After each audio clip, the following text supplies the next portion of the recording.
Fala galera, vamos começar agora a nossa unidade 3. E aí, como sempre, a gente faz aquela pequena revisão para a gente continuar alinhado no nosso desenvolvimento da nossa aplicação, ok? Bora lá? O que a gente viu nas unidades anteriores, né? Principalmente focado na unidade 2. A gente falou sobre eventos, que tem formas da gente trabalhar com eventos, que é o evento inline. Quando a gente programa um evento, a gente manipula esse evento dentro da própria tag. Tem o evento externo, que a gente pode manipular de duas formas, né? Um arquivo externo, que é através da captura do elemento e uma adição, acessando o parâmetro, né? OnClick, por exemplo. Mas a gente falou que a forma profissional de utilizar é adicionar escutadores de evento, o listener. E aí foi o que a gente fez com o evento do submit do formulário.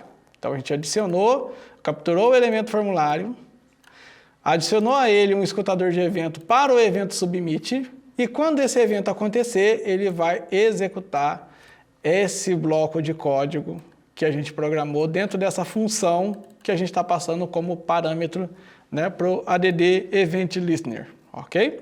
Falamos também que o formulário é um elemento especial que a gente captura, que quando a gente captura a tag form, na verdade a gente traz tudo que está dentro do form, os inputs, os H1s ou qualquer outra tag que tiver ali, ok? Então por isso ele deixa de ser uma variável comum para ser um objeto que é composto por várias tags, por vários elementos. Então ele é um objeto especial, por isso que a gente tem ele como constante e não como let, uma variável. E a gente falou que ele também tem a mesma função que o DOM, mas olhando apenas para o conteúdo desse formulário, ok? Então aqui, por exemplo, nós capturamos os inputs através do formulário e não do DOM. Porque qual é a vantagem? Quando a gente captura pelo formulário, ele analisa, ele busca o elemento pelo ID em poucas tags. Quando a gente usa o DOM, ele procura no HTML todo. Então pode ser que tenha aí uma perda de performance de tempo, dependendo do tamanho da nossa página, da quantidade de tags que a gente tem, ok? E aí a gente começou a implementar a lógica, né, de execução da nossa aplicação. Primeiro capturando os inputs, validando se os valores foram adicionados, e se os valores foram preenchidos corretamente, então a gente começou a adicionar esses valores a uma variável especial, que é uma lista, aonde a gente adiciona mais de um valor, a gente armazena mais de um valor, ao invés de armazenar um único valor numa variável normal. E essa variável lista que a gente criou, ela é um array, né? E lembrando, vale a pena dar uma olhada na unidade 1, onde a gente aborda o array e tem uma série de conceitos e exemplos que é interessante e que compensa você dar uma olhada, ok? Beleza, então vamos partir agora para a nossa unidade 3, onde a gente vai começar a abordar vários conceitos, ok? E dentre eles, como manipular esse DOM, como manipular essa lista. Quando eu falo manipular o DOM, que é esse document, quer dizer, não é só pegar elementos daquela estrutura de memória das tags que o navegador monta, mas sim inserir dinamicamente novas tags utilizando o código JavaScript. Vai ser muito legal e compensa você assistir todos os vídeos dessa unidade também, ok? Vamos lá? Bom, vamos começar então a evoluir um pouco mais a nossa aplicação. Aqui, pessoal, vamos testar para a gente ver como que ficou? Então, o que a gente fez? Validou, pegou os campos, validou as informações. Se as informações estão corretas, nós adicionamos numa lista, certo? E depois que adicionou, a gente exibe essa lista no console. Então, vamos testar para a gente relembrar, ok? Vou atualizar a minha página. Vou colocar aqui que o produto é Guaraná, a quantidade é 1 e o valor é de R$5. E vou pedir para adicionar. Então ele fez isso, olha, ele pegou aquela minha lista, que é aquela variável especial, tá? Então eu vou abrir ela aqui. E na posição 0, ele guardou o que eu escrevi no campo input do produto, que está aqui, ó, posição 0, Guaraná. Na posição 1, ele escreveu a quantidade, ele guardou a quantidade na posição 1, que foi a quantidade 1. E na Posição 2, ele gravou a quantidade, o valor que foi digitado no campo input de valor, desculpa. Então, posição 2 e o valor que eu digitei, ok? Então, a gente parou nesse ponto. Vamos falar que agora eu estou consumindo mais um produto, que é Coca-Cola. Então, foi uma Coca-Cola no valor de R$6. Coca-Cola sempre é mais caro, né? Então, vamos adicionar. Veja no console o que vai acontecer. A nova execução. O que aconteceu? Na posição 0, ele colocou Coca-Cola, dá até trava-língua, né? Coca-Cola. Na posição 1, quantidade 1. Na posição 2, o valor 6. Espera aí, mas não foi 2 produtos que eu consumi? Eu não consumi o Guaraná e a Coca-Cola? Então veja que a primeira vez que a gente executou, esses valores eram a posição 0, Guaraná, posição 1, a quantidade 1 e a posição 2, R$5. Na segunda vez, quando a gente tentou adicionar uma Coca-Cola, o que ele fez? Ele substituiu os valores que estavam armazenados nas posições. Ou seja, não adiantou muita coisa a gente estar utilizando array, né? Por quê, pessoal? Porque aqui nós estamos especificando de uma forma fixa qual é a posição que a gente quer que salve essas informações dentro dessa nossa lista. Então, está errado, porque a gente nunca vai adicionar, a gente vai só substituir. E aí você me pergunta, tá, mas se eu adicionar 1 produto, 2 produtos, 3 produtos, 4 produtos, 50 produtos, como é que eu vou saber qual que é a posição que está livre, qual a próxima posição, né? Nesse caso aqui seria a posição 3 que estaria livre, para eu começar a adicionar informações novamente. Da forma que a gente está fazendo, não dá, né? Tem até uma gambiarra que a gente pode fazer para poder fazer isso funcionar, mas como é gambiarra, eu não vou nem ensinar, ok? Eu vou falar para vocês a forma correta e profissional de fazer isso. Eu vou apagar essa linha aqui agora. Toda lista, todo array, se eu pressionar o ponto, eles vão trazer uma série, né? Olha o VS Code me ajudando de novo. Ele vai trazer para mim uma série de funções que essa variável especial, que é um objeto, na verdade, né? Porque quando tem muita informação dentro dele, ele passa a ser um objeto, não uma variável simples. Ele tem essa sequência de funcionalidades, funções, que são blocos de códigos já programados pelo JavaScript que eu posso utilizar. E dentre elas, tem uma que chama push. Tá? O que é o push? Push é, vamos falar assim no português popular, push é, pega esse valor e coloca para mim na última posição livre do array. Tá? Então vamos lá, vou falar push. Push é uma função, então eu tenho que abrir e fechar parênteses, ponto e vírgula. O que eu quero que ele guarde nessa posição, a última posição livre do array? Produto, que eu descrevi lá no campo do produto, ponto value. Beleza, vou adicionar agora sim estou adicionando. Então, lista, que é meu array, ponto push, quantidade, ponto value, né? Na próxima posição eu quero que adicione a quantidade. E lista, ponto push, adiciona para mim na próxima posição livre o valor que eu digitei no valor, no campo input valor, ok? Então, como que o push vai funcionar? Vamos testar e aí a gente analisa na prática, tá? Então, vou atualizar aqui a minha página para as alterações ficarem prontas para usar. Então, vou colocar que eu consumi um Guaraná, a quantidade de 1 e o valor de R$5. Quando eu mandar adicionar, veja como que ficou a minha lista. Então, a gente mandou adicionar essas informações e exibiu essa variável especial, essa array, no console. Então, olha a primeira vez que eu executei, como é que ele ficou. Na posição 0 ficou o Guaraná, na posição 1 ficou a quantidade 1, e na posição 2 ficou os R$5. Então, ou seja, na hora que ele foi adicionar o conteúdo que eu escrevi no campo produto, então o push, ele pegou a primeira posição livre. Então, como o array estava vazio, a primeira posição era 0, ele adicionou o Guaraná. Ok?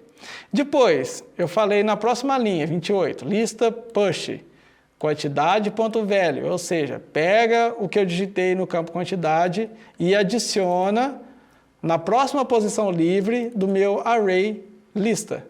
Então, o que ele fez? A posição 0 estava ocupada, então a próxima que estava livre era 1. Ele adicionou a quantidade 1.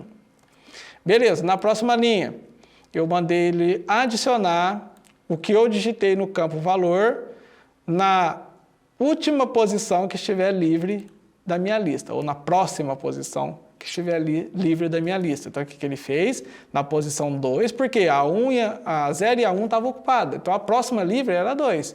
Adicionou R$5. Tá certo?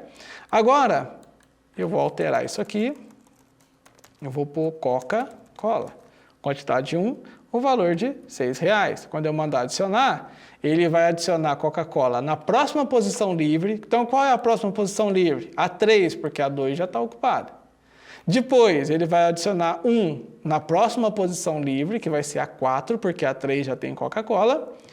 E na posição 5, que será a próxima posição livre, ele vai adicionar o valor de 6. Ok? Então, vou mandar adicionar. Veja, a nossa nova array está aqui. Então, olha lá, olha. Posição 3, Coca-Cola. Posição 4, a quantidade. A posição 5, 6. Ok? Então, dessa forma, se eu colocar aqui... Então, veja que ele vai sempre adicionando de uma forma dinâmica nas posições corretas que eu quero do meu array, ou seja, nas próximas posições livres.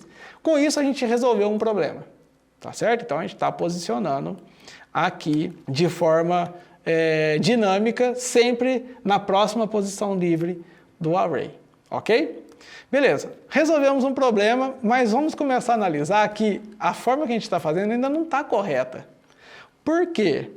Porque olha aqui como é que está a nossa listinha. A nossa listinha tem a quantidade que eu consumi, o produto que eu consumi, o valor e um botãozinho para excluir se eu quiser remover esse item da minha lista, certo?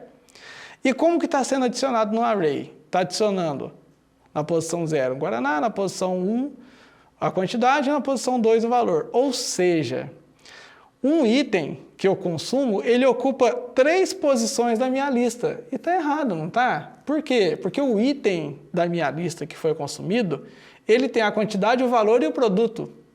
Né? Então, ou seja, na posição 0, eu deveria guardar Guaraná, a quantidade 1 e o valor de R$5 na posição 0, porque foi um produto. A minha lista é lista de produtos consumidos. Do jeito que está aqui, está a lista de bagunça, que tem produto, que tem quantidade, que tem valor, e eu não consigo organizar as minhas coisas de forma correta. Ok? Beleza, como resolver esse problema? Se eu quero armazenar essas informações sempre aqui, né? Nas posições, eu quero colocar as 3 informações juntas. Bom, existem algumas maneiras que você pode fazer criando um array dentro do array, tá? Que está muito bem explicado, exemplificado na unidade 1. Então, compensa você dar uma olhadinha nessa forma, nesse formato de trabalhar. Mas o formato que eu mais gosto e que várias pessoas também utilizam no mercado, não só eu, né?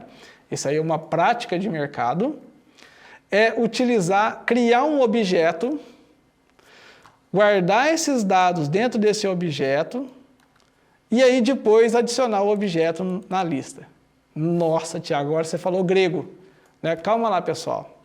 O que é um objeto? Tá? Um objeto também é uma variável especial. Tá?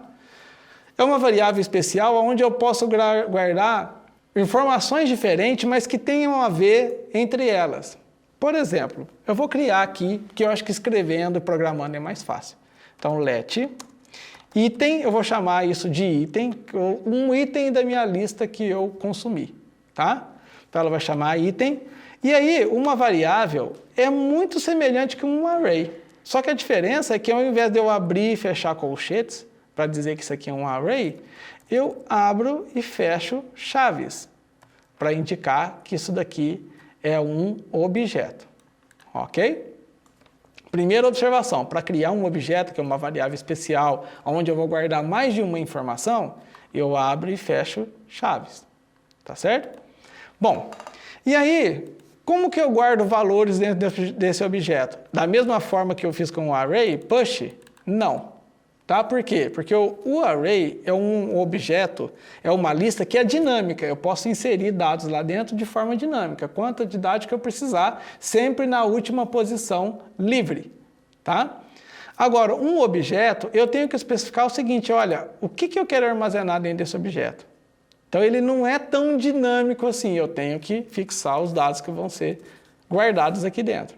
Então, eu vou falar o seguinte, eu quero que guarde aqui dentro o valor do produto, que foi digitado no produto, o valor que foi digitado no campo da quantidade e o valor que foi digitado no campo valor, ok? Então, eu vou especificar tudo isso aqui dentro.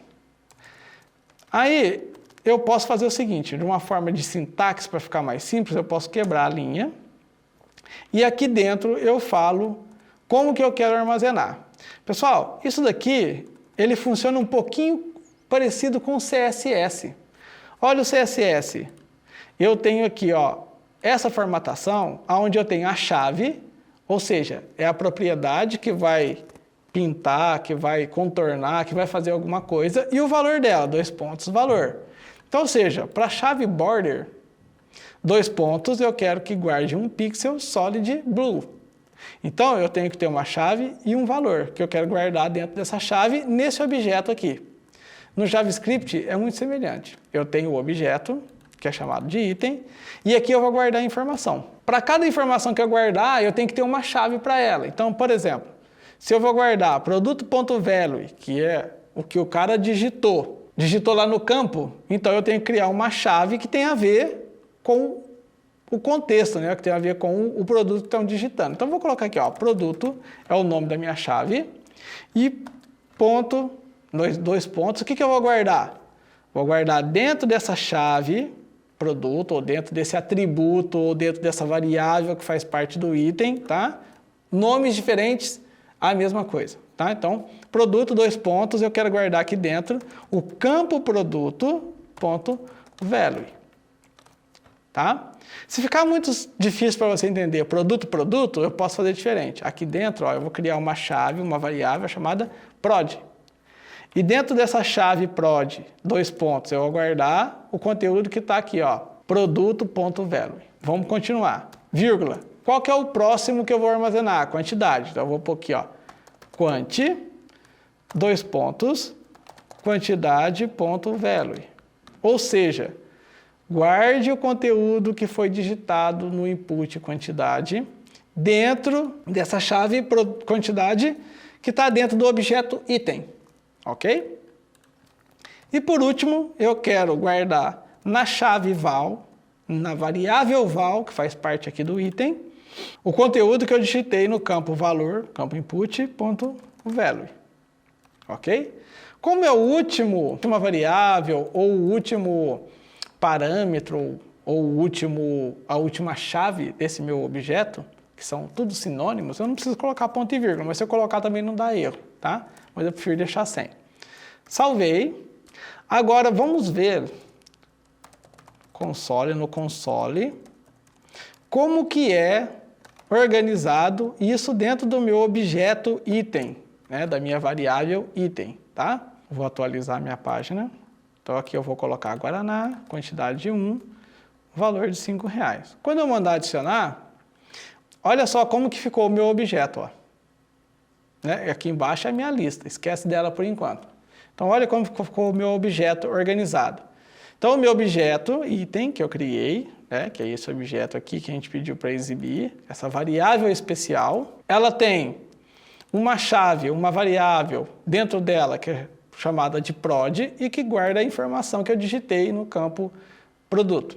Tem uma chave chamada quantidade, ou uma variável chamada quantidade dentro dela, que guarda a informação que eu digitei no campo quantidade. E tem uma outra variável, ou um parâmetro, ou um atributo desse objeto, né? Então, nomes diferentes, mesma coisa, tá? E guarda dentro dele o valor, tá certo? Então, veja que agora eu tenho um objeto único que guarda 3 informações. Aí, agora aqui embaixo, ao invés de eu adicionar no push, né, na minha lista, o valor que foi digitado no produto, o valor que foi digitado na quantidade, o valor que foi digitado no valor, eu vou apenas guardar o meu objeto item. Ok? Agora sim, está ficando interessante, tá? Vou salvar e vou atualizar. Olha como que vai ficar agora a minha estrutura.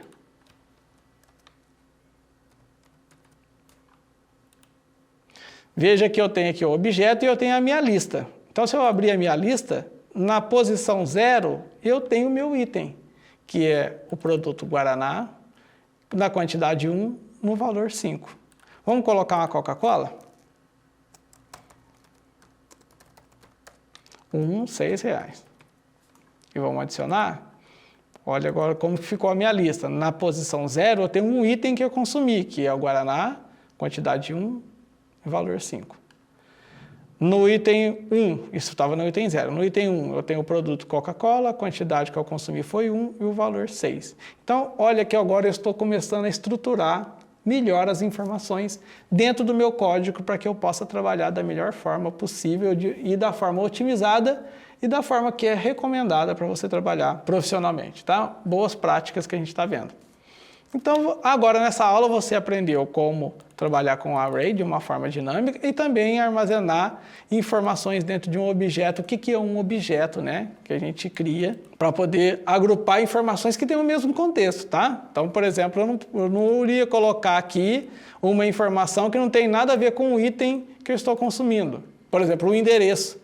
O que o endereço tem a ver com o item que eu estou consumindo? Então, criamos aqui de uma forma dinâmica e agora a gente tem estruturado. Então, vamos rever aqui a lógica. Capturei os campos para eu verificar os valores. Faço a validação desses valores para ver se foi preenchido. Se foi preenchido, eu crio um objeto com os valores que foram preenchidos nos campos e aí eu adiciono esse meu item, né, que é esse meu objeto com esses valores dentro da minha lista. O que falta agora? Falta a gente começar a atualizar de forma dinâmica essa lista aqui, ó, de produtos consumidos que está estático por enquanto. E isso que a gente vai fazer na próxima aula. Então, com certeza eu aguardo você lá e eu tenho certeza que você vai assistir porque você não vai perder essa, ok? Te aguardo lá. Até mais.